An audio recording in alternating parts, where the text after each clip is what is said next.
بتغيير بسيط جدا في عجينة الكب كيك هتعملوا أحلى كب كيك لونه فاتح كده، هش جدا من جوه زي السحابة بالظبط. وممكن كمان بنفس العجينة نعمل كيك بتبقى حلوة قوي قوي. هقول لكم كمان لو مفيش صينية كب كيك تعملوا كب كيك بمنتهى السهولة بتركة بسيطة قوي وبحاجات موجودة عندكم في البيت، يعني مش محتاجين تشتروا أي حاجة مخصوص. هيطلع كب كيك لطيف جدا وناجح وهتنقذوا الموقف، والأهم إنه هيعجب الولاد جدا. أول حاجة هنحتاج بيضتين وكيسين من الفانيليا ونص كوباية من السكر، ولو حابين تزودوا براحتكم، أنا ما بحبش أزود أوي. هنخلط كويس جدا جدا المكونات دي لغاية لما تبقى خليط كريمي زي ما بنعمل أي كيك. بصوا لونه وشكله، ونعمل علامة 8 بالإنجليزي. هتاخد وقت حوالي ثانيتين 3 على ما تختفي. بعد كده هننزل بنص كوباية من الزيت، أي زيت انتوا تفضلوه، وهنخلط واحنا بننزل الزيت. دي خطوة حلوة جدا وبتفرق كمان في قوام الخليط. وبعد كده هننزل بنص ليمونة، عصير نص ليمونة، وكوباية من الزبادي، وهنخلط. بعد كده هنشيل خالص المضرب وهنبدأ ان احنا نشتغل بسباتشلا او بالويسك. هنحط نص كوباية من الدقيق، احنا عندنا المكونات الجافة عبارة عن كوباية واحدة. نص كوباية من الدقيق، والمكون اللي بقولكوا عليه بقى نص كوباية من النشا.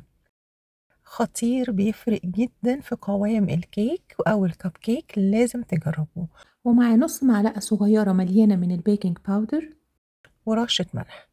هننخل المكونات الجافة وهنضيفها تدريجي على المكونات السائلة، ونقلب من تحت لفوق علشان نحافظ على الهواء ونحافظ على القوام الهش بتاع الخليط. في الوقت ده هنجهز الفرن ونسخنه قبلها، وهنجهز الرف اللي في النص علشان هنحط عليه الصينية، ما نحطوش من تحت، يكون بعيد عن النار قدر الإمكان.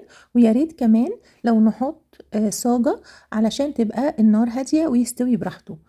هقول لكم بقى اللي ما عندوش صينية كب كيك يعمل ايه. حاجة بسيطة جدا، هنجيب قطعة من الفويل بس تكون طبقتين على بعض عشان تبقى ماسكة نفسها، ونعمل زي قاعدة كده قوية وماسكة نفسها، نحط فيها ورق الكب كيك بالشكل اللي انتوا شايفينه ده.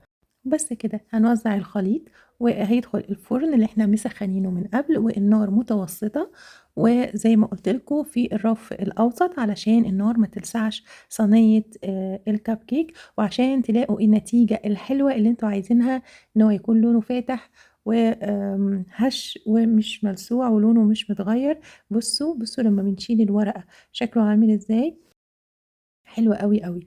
ممكن كمان تزودوا كمية الخليط في كل ورقة بحيث انه يعلى ويبقى اعلى من كده. بس شايفين هش ازاي، شايفين لون الكيك عامل ازاي، حلوة جدا وطعمه كان خطير وحلو قوي قوي. هوريكم بقى كمان الكب كيكس اللي عملتها في الصينية، برضو نفس العجينة ونفس كل حاجة.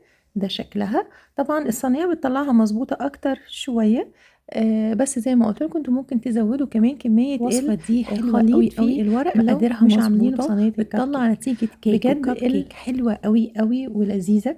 فاللي بيحب الكيك الفاتح اللي يكون شبه الجاهز شويه، بجد جربوها دي وهتعجبكم قوي وتبقى احلى كيكه شاي ممكن تعملوها.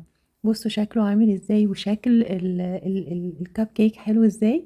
يا رب الفيديو يكون عجبكم وتكونوا استفدتوا منه، ان شاء الله تجربوا الوصفة دي وتقولوا لي رأيكم، وبألف هنا وشفا.